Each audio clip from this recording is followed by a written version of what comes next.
On va continuer justement avec vous, Philippe Gély, sur ce président américain que vous venez de citer, Donald Trump, qui a effectivement opéré un changement de ton assez radical en l'espace d'un an vis-à-vis de son homologue nord-coréen. Je vous propose d'écouter quelques extraits. Rocket Man is on a suicide mission for himself and for his regime. We will not allow this twisted dictatorship to hold the world hostage to nuclear blackmail. Kim Jong-un he really has been very open and I think very honorable from everything we're seeing. I learned he's a very talented man. I also learned that he loves his country very much. Philippe Gély, vous nous parliez de cet affrontement entre deux administrations depuis des décennies, l'administration américaine, l'administration nord-coréenne, mais maintenant semble s'ajouter une autre donne, celle d'une relation entre deux hommes finalement, Kim Jong-un et Donald Trump, qui supplantent le tout.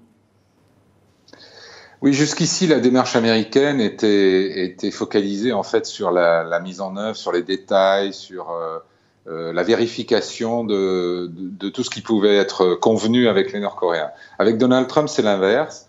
Il estime que c'est une affaire d'hommes, que ça se passe entre lui et Kim Jong-un. Comme on l'a vu, il a une certaine admiration pour ce jeune homme, ce trentenaire qui a réussi à s'imposer dans une dictature où il avait certainement des rivaux. Donc il y a une affinité qu'il ne cache pas.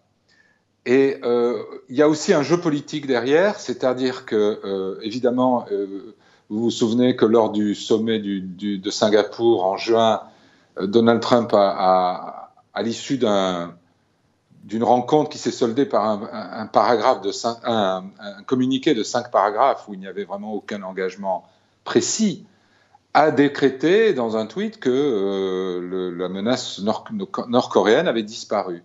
Depuis, son chef de la diplomatie, le patron du Pentagone, Mike Pompeo, a beaucoup de mal à concrétiser des avancées pratiques de la part de la Corée du Nord, ou même des engagements précis.